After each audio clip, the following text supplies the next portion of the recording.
धर्मशास्त्र की कथा सुनते सुनते अपने धर्म का ज्ञान स्वाभाविक हो जाता है। हमारा धर्म क्या है इस विषय में कोई भी ज्ञान कहीं पूछने की बजाय स्वभाव सत्संगी बना लीजिए, स्वाभाविक आपको अपने धर्म का ज्ञान होगा। वह धर्म लौकिक अलौकिक पारलौकिक, देश धर्म देह धर्म, उन सभी धर्मों का ज्ञान स्वाभाविक होगा। श्रुत्वा त्यजत दुर्मतिम, सत्संग सुनते सुनते सुनते हम दुर्मति का त्याग करते। दुर्मति से तात्पर्य है जो शुद्ध बुद्धि नहीं है, जो योग्य बुद्धि नहीं है, जो कल्याणकारी बुद्धि नहीं है, अथवा ऐसे विचार व्यवहार जिससे हमारा कभी पतन होगा, यह सब जानबूझकर सत्संग के माध्यम से जब ज्ञान होता है तो हम त्याग करते हैं। सत्संग को, इन शास्त्रों को दर्पण कहा गया है। दर्पण देखा होगा आप लोगों ने, घर में लोग शीशा लगाते और प्रायः घर में आते हैं तो अपना स्वरूप देख लिया करते हैं, घर से कभी निकलते हैं तो भी अपने स्वरूप का देख लेते हैं। अपने स्वरूप देखने का क्या तात्पर्य है? बाहर से आए हैं तो कुछ बिगड़ तो नहीं गया, बाल आदि को लोग संवारते हैं, तिलक तो मिट गया नहीं है, बटन तो नहीं खुले हैं, किसी भी प्रकार की कमियों का पता शीशा में लग जाता है। और घर से निकलते हैं तो भी देख के जाते हैं, इसलिए जाते हैं कि हम जा रहे हैं तो बिल्कुल ठीक जा रहे हैं ना, कोई बेस बाना रंग ढंग कोई बिगड़ा हो तभी ठीक कर सकते हैं, इस अभिप्राय से शीशा देखते हैं। शीशा देखने का मतलब हुआ अपनी कमियों को ढूंढना। हमारी क्या कमी है? जो गुण है वो तो है ही, दोष क्या है? तो इस विषय का ज्ञान हमें दर्पण से प्राप्त होता है। तो श्रुत्वा धर्म विजानाति श्रुत्वा त्यजति दुर्मतिम, अपने दोष दुर्गुण दुर्बुद्धि का हम त्याग करते। शीशा देखने वाला अगर देखे कि तिलक मिट गया है तो तत्काल तिलक संवारेगा, देख ले कि बाल बिखर गया है तो बाल संवारेगा, और भी कोई कमियां नजर आई तो उसका भी समाधान करेगा, क्योंकि शीशा ने उसको बता दिया है।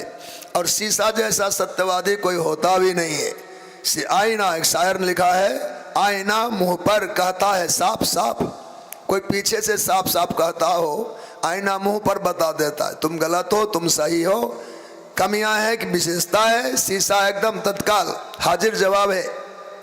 ऐसे ही आपके शास्त्र पुराण जो हैं ये कपट नहीं करते, जो है वो सही बता देंगे। और भगवान शास्त्र प्रमाण ही है, भगवान को जानने के लिए शास्त्र के ही प्रमाणिकता को अपनाया गया है।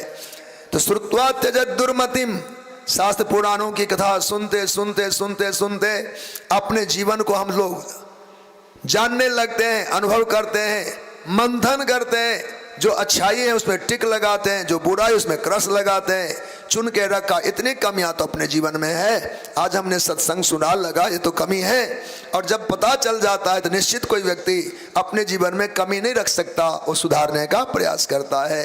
इसलिए सत्संग सुनते रहने से अपने भूल का भान हमें होगा। श्रुत्वा ज्ञानम वापनोति, सुनते सुनते सुनते सुनते ज्ञान परिपक्व हो जाता है, किसी भी विषय का ठोस ज्ञान, भागवती ज्ञान परिपक्व हो जाता है। अंत में श्रुत्वा मोक्षम वा पुण्यात्, कथा श्रवण का फल है सुनते सुनते मोक्ष हो जाए। मानस में भगवान लिखते हैं, जो श्री राम चरण रति जो चाह, चाह शब्द का प्रयोग खास करके किया गया है।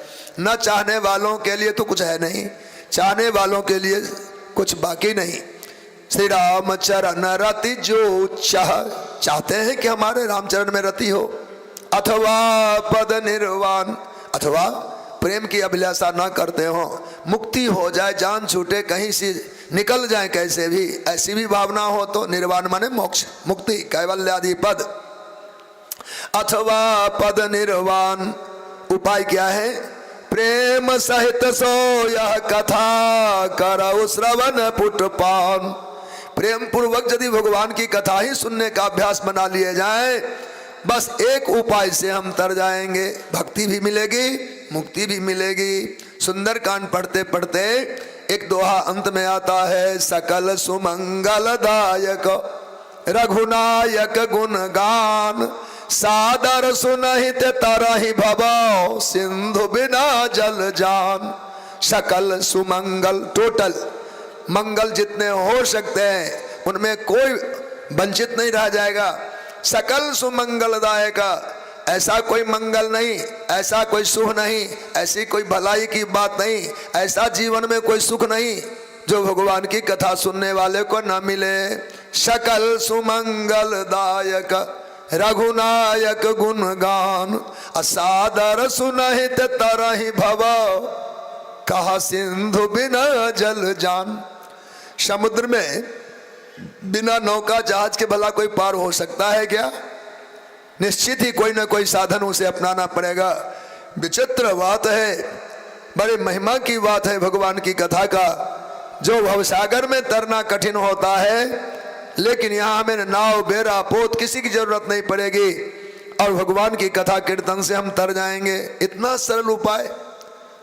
बालकांड में बाबा लिखते हैं, नाम लेत भव सिंधु सुखाही, करऊ विचार सुजन मन माही।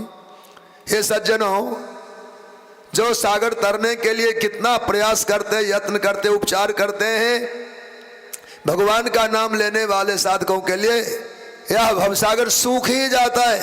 पैदल पार कर जाओ, भवसागर रह नहीं जाता, सूख जाता है। नाम में इतना बल है। इसलिए भगवान की कथा, भगवान के पावन नाम का आश्रय लेकर के अपने जीवन को कृतार्थ किए जाए। समय हाथ से जाता जा रहा है, इसका तो ज्यादा ध्यान करना चाहिए।